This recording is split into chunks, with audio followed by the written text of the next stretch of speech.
Good morning समस्त को पुणी एक सकाल को स्वागत। एबे होची समय 4:30 आपण मन देखि परथिबे मु उठी जाइए मोर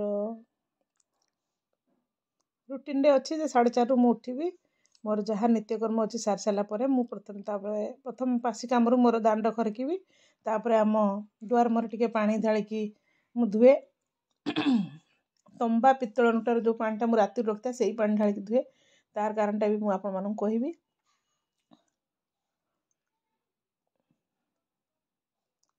सबुठारु गुरुत्वपूर्ण काम होची मोर ए जो काम सरला परे 4:45 रु मु बसे गोटे आउर गोटे गुरुत्वपूर्ण काम अच्छी मुझे कामटी करे जो कि मते सबुदिन 4:30 उठा पड़ुची। एबे देखी दिंतु आमर सकाळ 4:30 नजारा आम गाँव किसी सुनसान पूरा जमती लगुच राति 2टा कि 2:30 किंतु एबे तो आपण मन टाइम देखिले 4:45 हेलानी के भी उठी ना जड़े जड़े जी सब जाऊँगी बेपारी मैंने परिवा बेपार कर सका कि जाऊँगी ना कहीं उठी ना समस्ते उठे 5:30 रे उठे सका कम सका जहाँ दांड थी कम सारी मुझे घर भर को पलि आसी आपण मैंने जो देखुं जो खाता डट पेन यहाँ मुझे राति ये रखी था यहाँ मुझे लिखे से कहते अभ्यास खाता यहाँ अभ्यास मु करे अभ्यास मु कौन करे अभ्यास मु करे जो गोटे दिनटी आज मोर आरंभ होची आउ जहाँ दिनटी सरी से जो दिन गुड़िकर मोर जो मोर जो मु गोटे माने कौन आपण मानक बुझेबी जो मोर गोटे दिन भल से कटिची आउ मु सुस्थ अच्छी आउ मु खुशी अच्छी आउ मु मो परिवार सहित केमती हैप्पी आउ हेल्थी लाइफ कटौची से विषय मु अभ्यास करे बा ताकू कहजिवो कौन ग्राटिट्यूड कहजिवो ताकू अभ्यास करे मोर भी गोटे ब्रह्म मुहूर्त रे जहाँ चिंता करा जाए सेटा हुए एटा सेहिति पई मोर ए रूटीन आरंभ करची मु प्राय नवेम्बर मु आरंभ करची कंटिन्यू चलिवो जते दिन से परमात्मा को इच्छा थिवो प्रथमे खातार मु गोटे कोड नंबर लिखिबी से कोड टी होची मोर सीक्रेट कोड हेटा होची मोर लकी नंबर से नंबर टीम भी आपण मन सहित शेयर करची 369 तापर मु लिखिली आपण मन लिखिबे जे भी एटा करिया चाहबे मन लिखिबे जय जगन्नाथ लिखि पारंती जय श्री राम लिखि पारंती मु किदु लिखुची हरे कृष्ण कृष्ण कृष्ण हरे हरे हरे राम राम राम हरे हरे कारण विश्व को सृष्टि करता भी सही पालन करता भी सही संहार करता भी सही कारण ये जो महामंत्रटी अच्छी यही महामंत्रटी जदि मन भर सब आम ब्रह्म मुहूर्त जप करवा ताले निश्चित आम लाइफ रे सफलता ही सफलता आसीबो। एहिपर भाव में मोर लेखाटी स्टार्ट करछि आपण माने देखंतु आउ जदि आपण माने चाहती जे यही विषय किसी जानापी चाहते अधिका ताले मते निश्चित कमेंट माध्यम जनइबे मु निश्चित आपण मान सहित शेयर करी एटा लिखिला नवेम्बर पाखरु लिखुची आज्ञा मु निजे ही फील करि परछु मोर केते माने केते प्रकार मु खुशी हैप्पीनेस मो पाखरे अछि बहुत खुशी अछि मो परिवार सहित मु बहुत खुशी अच्छी मो पिला मान सहित मु बहुत खुशी अच्छी मो स्वामी सहित मु बहुत खुशी अच्छी से परमात्मा को धन्यवाद जनाऊँगी। प्रथम 369 जो कोडटा अच्छी मु 3 रे मु मोर 3 थर मो ना टिके लिखुची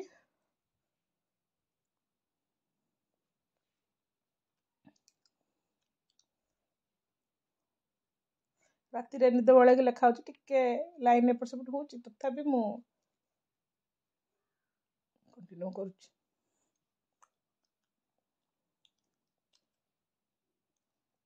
तापर थैंक यू गॉड बा thank you universe thank you किसी भी आपन लिखि पारे भगवान जो जो आत्मा को आपन जो परमात्मा को आपन विश्वास करते तांको ही तुम आपन धन्यवाद जणाई पारिबे। तापर 6 रे मु लिखुची मोर हैप्पीनेसटा एबे हे जाईची सखाळ मोर लेखा लेखि सरी जाईची एबे सखाळ हे जाईची मु जे छात उपर को आसी चाहा भी आम घरे समस्त पी माने समस्त कोन सार पीचंदी मु पीची आम नले आउ के उठी नांती एबे होची 6टा पाखापाखि 6टा बाजी नथियो सूर्य ऊपर को उठी नांती 6टा बोधे बाजिनी 6:45 5:45 पाखापाखि हम छात उपर मोर यही भाया किसी दृश्य ଏଇ ଯେଉଁ ଦୃଶ୍ୟଟି ମୋ ମନକୁ ଏତେ ଖୁସି ଦିଏ, ଏତେ ଶାନ୍ତି ଦିଏ, ମୁଁ ଭଗବାନଙ୍କୁ ଧନ୍ୟବାଦ ନ ଦେଇକି ରହିପାରେନି। ଏଇ ଯେଉଁ ସିଚୁଏସନ୍, ଏ ସିଚୁଏସନ୍ଟା ମୋ ଇଚ୍ଛାରେ ସିଚୁଏସନ୍ ହେଇନି, ଏଇଟା ହେଉଛି ପରମାତ୍ମାଙ୍କ ଇଚ୍ଛାରେ ହେଇଛି। ଏଇ ଯେଉଁ ପ୍ରକାର ନଜାରା, ଏଇ ଯେଉଁ ପ୍ରକାର ସିନେରୀ, ଏଇ ଯେଉଁ ପ୍ରକାର ଶାନ୍ତି, ଏଠି ମୁଁ କେବଳ ଭଗବାନଙ୍କୁ ହିଁ ଧନ୍ୟବାଦ ଦିଏ। କାରଣ ଏଇ ଜାଗାରେ ମୁଁ ହିଁ ସବୁବେଳେ ଏଇ ଜିନିଷଟିକୁ ଅନୁଭବ କରୁଛି। ଆଉ ଅନୁଭବ ବି ହିଁ କହିପାରିବ ଅନୁଭବର ଏଇ ଜିନିଷର ମହତ୍ତ୍ୱ କେତେ, ନହେଲେ ସମସ୍ତେ କହିପାରିବେନି। ସେ ଭିତରେ ମୁଁ ଦେଖେଇ ଦେଇଛି ମୋର ଡିସେମ୍ବରୀ ଗଛରେ ପ୍ରାୟ ଫୁଲ ଆସିଗଲାଣି। ଏଇଟା ହେଉଛି ମୋର ସେବତୀ ଗଛ। ଏଥିରେ ତ ଦିଆହେଇଥିଲା ଯେଉଁ ଆମର ଲିକ୍ୱିଡ଼ ଖତ, ସେଇ ପାଇଁ କେତେ ବଡ଼ ବଡ଼ କଢ଼ ଆସି ଆପଣମାନେ ତ ଦେଖିଲେ। ଆଉଥରେ ମୁଁ ଦେଖେଇ ଦେଉଛି ଆମର ଏଇଠୁ ଆମ ଆକାଶ, ଆମ ଛାତ ଉପରୁ ଆକାଶର ଭ୍ୟୁଟା କେତେ ସୁନ୍ଦର। ଆଉ ତା ସହିତ ମୋ ଗଛମାନେ ବି ପୁରା ଗ୍ରୀନ୍ ଗ୍ରୀନ୍ ଦେଖାଯାଉଛନ୍ତି। ଭିଡ଼ିଓଟିକୁ ଲାଷ୍ଟ ପର୍ଯ୍ୟନ୍ତ ଏନ୍ଜୟ କରନ୍ତୁ। ଆଉ ଭିଡ଼ିଓ ଶେଷରେ ଲାଇକ୍ ଗୋଟେ, କମେଣ୍ଟ ଗୋଟେ ଦେବାକୁ ଜମାରୁ ଭୁଲିବେନି। କାଲି ଦେଖିଥିଲି ସ୍ଥଳପଦ୍ମ, ଆଜି ମଉଳି ଯାଇଛି। ଦେଖନ୍ତୁ, ପୁଣି ପରେ କଥା ହେଉଛି।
ପୂଜା ସାରି ମୁଁ ଦହି ଟିକେ ମୋର ଅଧିକା ହେଇଯାଇଥିଲା, ଗୁରୁବାର ବୁଲେଇଥିଲି, ତଥାପି ମୁଁ ଆଉ ଟିକେ ହେଇଯାଇଥିଲା। ମୋ ଡବାଟା ବେଶୀ ଦିନ ହେଇଗଲାଣି। ମୁଁ ବୁଧବାର ଦିନ ଟିକେ ବ୍ୟସ୍ତ ରହିଥିଲି ବୋଲି ଅଳ୍ପ ଟିକେ ବୁଲେଇଥିଲି, ଆଜି ଟିକେ ଦହି ବୁଲେଇଦେଲି।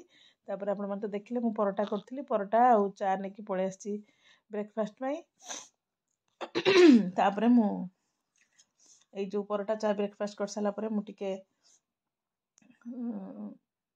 ଆଉ ମୋର ଯାହା ଘର କାମ ବାକି ଅଛି, କପଡ଼ାପତ୍ର ଧୋଇବା ଧୋଇ ସବୁ ସାରିଦେବି। ସାରି ସାରିଲା ପରେ ମୁଁ ଲଞ୍ଚ କ'ଣ ପ୍ରସ୍ତୁତ କରୁଛି ଆପଣମାନଙ୍କ ସହିତ ଦେଖେଇବି। ଆଉ ଆଜିର ଯେତିକି ଯେଉଁ ଦହି ବୁଲେଇଥିଲି, ମୋର ଏତିକି ଲହୁଣୀ ବାହାରିଲା। ପ୍ରାୟ ଅଧ କିଲୋ ପାଖାପାଖି ଘିଅ ବାହାରିଛି ମୋର।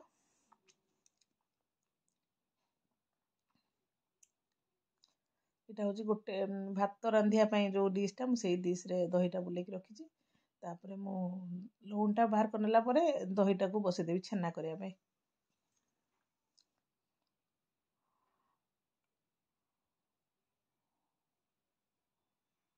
ଏବେ ମୁଁ ପଳେଇ ଆସିଛି ରୋଷେଇ କରିବା ପାଇଁ।